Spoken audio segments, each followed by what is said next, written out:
നാട്ടിൽ നടക്കുന്ന കല്യാണത്തിൻ്റെ ഇൻവിറ്റേഷൻ കാർഡ്സും ലെറ്റേഴ്സും അതും കുഞ്ഞുനാൾ മുതലുള്ളത് എൻ്റെ ശേഖരണത്തിലുണ്ട്. പരീക്ഷ എഴുതിയ എല്ലാ ചോദ്യക്കടലാസുകളും എൻ്റെ പക്കലുണ്ട്. പിന്നെ ചുവപ്പ് മഷിയാൽ അലങ്കരിച്ച എൻ്റെ പ്രോഗ്രസ് റിപ്പോർട്ട്സും. എല്ലാ പ്രോഗ്രസ് റിപ്പോർട്ട്സ് അന്ന് സ്കൂൾ ഡയറിയാണ്. ആ ഡയറിയിലെ ഒരു പേജാണ് പ്രോഗ്രസ് റിപ്പോർട്ട്.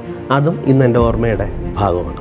175ഓളം രാജ്യങ്ങളുടെ 5000-ൽ പരം സ്റ്റാമ്പുകളുണ്ട്. നമ്മളൊക്കെ ചെറുപ്പത്തിൽ സ്കൂളിൽ പഠിക്കുന്ന കാലത്ത് സ്റ്റാമ്പും പോസ്റ്ററും ഒക്കെ കളക്ട് ചെയ്തിട്ടുണ്ടാവും.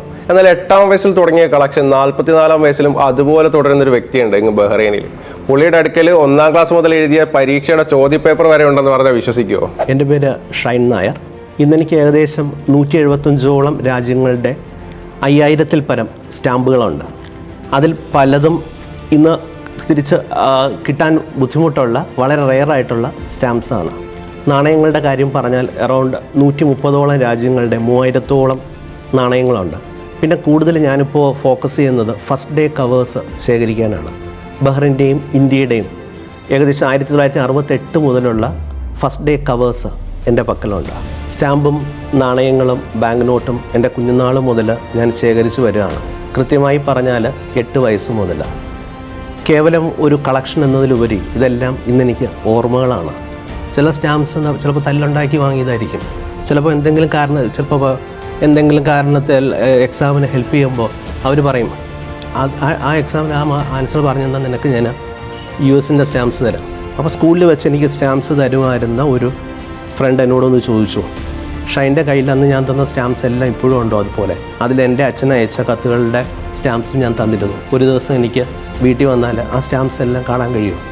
സത്യത്തിൽ എനിക്കത് വല്ലാതെ ഒരു നൊസ്റ്റാൾജിക് ഫീൽ എന്നിലും ഉണ്ടാക്കി. ആ കുട്ടി തന്ന സ്റ്റാമ്പ്സ് ആയിരുന്നു ഒമാനിലെ ഇത്രയും ഒമാനി കോസ്റ്റ്യൂംസാണ്. ഈ സ്റ്റാമ്പ്സ് എല്ലാം അവളുടെ അച്ഛൻ്റെ ഓർമ്മയാണെന്ന്. ഇത്തരത്തിലുള്ള കുറേ ഓർമ്മകൾ ഞാൻ സൂക്ഷിക്കുന്നു.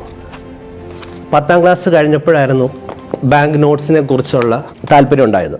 പിന്നീട് എപ്പോഴോ ഇതൊക്കെ എടുത്ത് നോക്കുമ്പോൾ ഞാൻ ആഗ്രഹിച്ചിരുന്നു പഴയ കുറേ നോട്ട്സ് നമ്മുടെ കൈവശം ഉണ്ടെങ്കിൽ ഈ സ്റ്റാമ്പ്സ് പോലെ തന്നെ അതും മനോഹരമായിരിക്കും. ഒരു കളക്ഷൻ എന്നതിലുപരി പിന്നീട് ഒരിക്കലും കാണാൻ പലരും ആഗ്രഹിക്കുന്ന നോട്ട്സ് എൻ്റെ കൈവശം ഉണ്ടാകുമ്പോൾ അതിൽ നിന്ന് കിട്ടുന്ന ഒരു സംതൃപ്തി.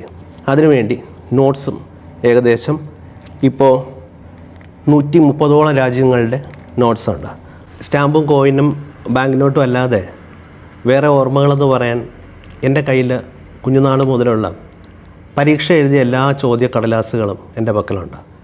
ഏകദേശം 1ാം ക്ലാസ് മുതൽ 10ാം ക്ലാസ് വരെയും പിന്നെ pre degree, degree, post graduation ഇതിൻ്റെയൊക്കെ ക്വസ്റ്റ്യൻ പേപ്പേഴ്സും പിന്നെ ചില പരീക്ഷാ പേപ്പേഴ്സും ഉണ്ട്. ഞാനിതെല്ലാം എടുത്ത് മാറ്റി വെച്ചു. ക്വസ്റ്റ്യൻ പേപ്പേഴ്സിൻ്റെ കൂടെ തന്നെ ഞാൻ തോറ്റ പരീക്ഷാ പേപ്പേഴ്സും പിന്നെ ചുവപ്പ് മഷിയാൽ അലങ്കരിച്ച എൻ്റെ പ്രോഗ്രസ് റിപ്പോർട്ട്സും. ഏകദേശം 1ാം ക്ലാസ് മുതൽ 10ാം ക്ലാസ് വരെയുള്ള എല്ലാ പ്രോഗ്രസ് റിപ്പോർട്ട്സ് അന്ന് സ്കൂൾ ഡയറിയാണ്. ആ ഡയറിയിലെ ഒരു പേജാണ് പ്രോഗ്രസ് റിപ്പോർട്ട്. അതും ഇന്ന് എൻ്റെ ഓർമ്മയുടെ ഭാഗമാണ്. ഇവയൊന്നും കൂടാതെ വേറൊരു കളക്ഷൻ എന്ന് പറയാൻ എൻ്റെ പേരിൽ വന്ന എല്ലാ ലെറ്റേഴ്സും ഗ്രീറ്റിംഗ് കാർഡ്സും നാട്ടിൽ നടക്കുന്ന കല്യാണത്തിൻ്റെ ഇൻവിറ്റേഷൻ കാർഡ്സും ലെറ്റേഴ്സും അതും കുഞ്ഞുനാൾ മുതലുള്ളത് എൻ്റെ ശേഖരണത്തിലുണ്ട്. ഏറ്റവും രസകരമായ സംഭവം, എൻ്റെ ഈ താല്പര്യങ്ങൾ അറിയാവുന്ന നാട്ടിലെ ഒരു സുഹൃത്ത് എന്നോട് ചോദിച്ചു, 1985-ലും 90-നും ഇടയ്ക്കായിരുന്നു എൻ്റെ അച്ഛൻ്റെ അമ്മയുടെയും കല്യാണം. ആ കല്യാണ ലെറ്റർ വീട്ടിൽ കാണൂ? ഞാൻ പറഞ്ഞു നോക്കിയാൽ കാണാം. അവസാനം ആ സുഹൃത്തിൻ്റെ കൂടെ സഹായത്താൽ എൻ്റെ കാർഡ്സ് എല്ലാം അരിച്ച് പെറുക്കി നോക്കി. ഒരു വെക്കേഷൻ ടൈം നാട്ടിൽ പോകുമ്പോഴാണ് അവൻ്റെ അച്ഛൻ്റെ അമ്മയുടെയും കല്യാണ ലെറ്റർ അതിൽ നിന്ന് കണ്ടുപിടിച്ചു. അതും ഒരു സുഖമുള്ള ഓർമ്മയാണ്.